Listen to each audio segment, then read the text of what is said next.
Andrew Garda, and this is a little something I like to call Blurb TV.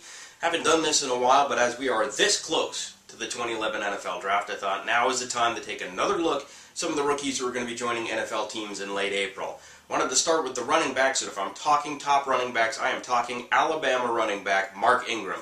2009 Heisman Trophy winner, didn't have as good a 2010, but he played with 3 less games, didn't have the amount of yards, didn't have the amount of touchdowns, and didn't have the amount of receptions or reception yards that he had in 2009. It's very hard to follow up a Heisman Trophy campaign, ain't it?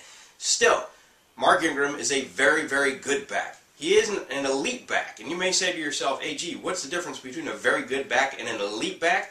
Well, rather than just tell you, I decided I'd pull some tape and show you what I'm looking at and how I decide whether a guy has it to make it in the next level and how good he's going to be there. I decided I'd pull the Auburn, Alabama game. Ingram had a good game, but not a flawless game. So let's take a look at the tape and see what Mark Ingram has to offer. Here we are early in the first quarter, and Ingram takes what appears to be a pretty pedestrian handoff. But watch this a little more closely and you'll see something that you really want to see in a good NFL back. Here comes the snap. Ingram gets the ball, and what does he do? He lines up right behind his blocker. What happens when you do that? Well, you're going to get some good blocking. It shows patience. It shows that you can see the field well and know that you're going to need that big guy in front of you. Ingram gets the first down. Next up, what we're going to see is a little receiving by Mark Ingram. Ingram out wide to the left, and McElroy looks right to him. Good hands by Ingram. Shows a little move in the open field. Couldn't quite lose the defensive back there, but watch what Ingram do. McElroy throws right to him. Ingram immediately turns upfield. Good instincts. Can't quite get around the defender, but a good job getting 5-6 yards for his team. As the clock continues to move forward, Ingram gets the handoff and runs for what seems like a really, really easy touchdown. But let's take a closer look. First, we freeze it and see that Ingram sees there's not a lot there, takes an extra step, sees the hole opening up, and is able to use his burst to get through the line and get in there for the touchdown.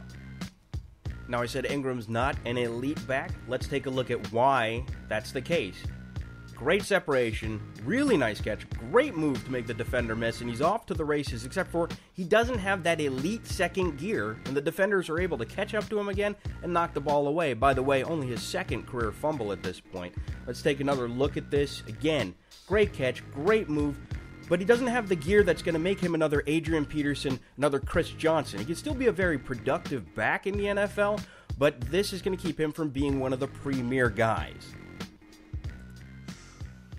So that's it. I really like Mark Ingram. I think he's going to be an exceptional back at the next level, but not an elite back. As I pointed out in the film, doesn't quite have that extra gear, that breakaway speed that you look for in a guy who's like an Adrian Peterson or a Chris Johnson. Once they take off down the field, forget about it. You're not catching him very often. Mark Ingram you can catch, but that doesn't mean he's going to be a bad back at the next level. In fact, I think he's going to be very, very good. I think a team like the Miami Dolphins may grab him, Ronnie Brown, Ricky Williams. How much longer are they going to be there? Not exceptional backs themselves. I think Ingram is a step up from either of them. If he gets past Miami, I think it's very possible he could get picked up by the Pats or by the Seahawks. Both teams have guys, be it Ben Jarvis, Green Ellis, and Danny Woodhead, or Forsett, Leon Washington, and Marshawn Lynch, who are good but not great. And I think Mark Ingram is a step above either of those teams' stable of running backs. If he continues to slip, he could go all the way to the end of the round, and if the Green Bay Packers see him there, I think they really have to take a close look at him. Yes, they have James Starks and Ryan Grant, but Ryan Grant is a good but not great back, and Starks we had, a little bit of time to see what he can do, but we've seen guys have great playoff runs like Starks did. Sean Green comes to mind, and then followed up with an okay but not great year. So I don't know that we're ready right now to say James Starks is the future for the Green Bay Packers. If Mark Ingram is there, I think they really need to think about picking him up. Still, I do expect him to be gone long before that.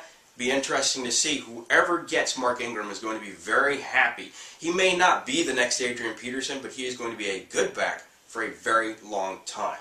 Anyway, that's going to do it for this edition. We'll be back throughout the next few weeks looking at more prospects a little more closely, showing you some game tape. You can always catch what I do over at thunderingblurb.com, BigEastGridiron.com, and my new home at Cheesehead TV. Thank you very much for joining me, and I'll see you next time.